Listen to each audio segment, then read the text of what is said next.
In 1989, Nintendo filed a lawsuit against Blockbuster, a lawsuit they were hoping would change the video game industry forever. But how the heck did Nintendo start a rivalry in the first place? About as long as there have been video games, video rental stores have been renting them out. This peaked in the late 80s with the resurgence of video gaming thanks in part to Nintendo.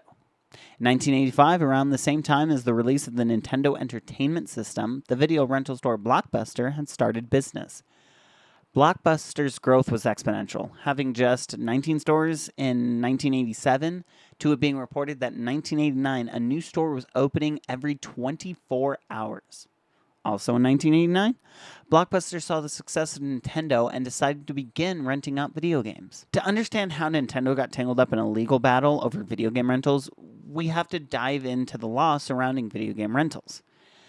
In 1984, the Rental Records Amendments Act was passed in the U.S., which banned music rentals.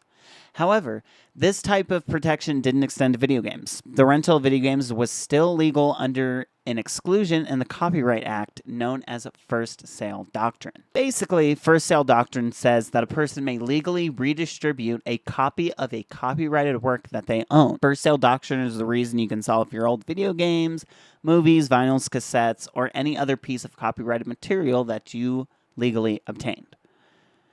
Naturally, the video game industry wanted to fight back against these protections because of capitalism. This is where the Software Publishers Association comes in. You may be familiar with their anti-piracy campaign of Don't Copy That Floppy in 1992. That was a massive failure, as every college student you knew in the late 90s was burning CDs to make mixtapes. Did I hear you right? Did I hear you saying that you're gonna make a copy of a game without paying? Come on, guys! I thought you knew better. Don't copy that floppy. The SPA began lobbying Congress in the 80s to ban rentals of all computer software, including video games. The SPA was quite small and would need external help to push the pressure on Congress, so they turned to the likes of the Video Software Dealers Association, which had backing by Microsoft and WordPerfect.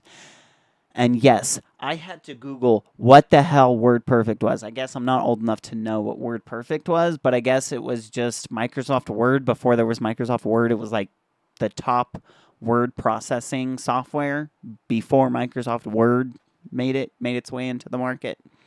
So yeah, that's WordPerfect for those who don't know, because I didn't know. Unless you like grew up in that time and then you're like, oh yeah, WordPerfect, dude. I use that all the time.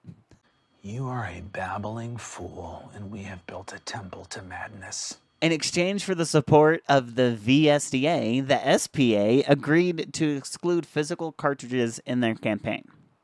You can imagine exactly what company this was intended to screw over.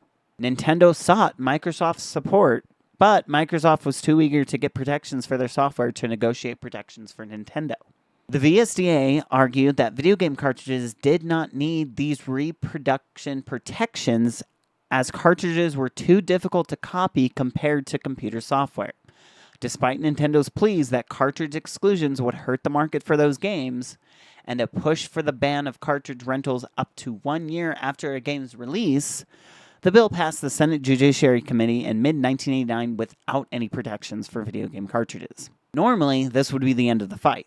Nintendo lost, so they should just go home and rethink their strategy going forward. And rethink they did. Rethink of a way to get those pesky video game rental stores to stop selling their games. Little did they know they'd be handed a golden goose by none other than Blockbuster. But Dylan, I thought video game cartridge rentals were legal. How the heck is Nintendo going to stop Blockbuster? Well, my young innocent friend, like any shady business trying to make massive profits while crushing their competition, they are going to look for every legal loophole they can until something sticks. That legal loophole?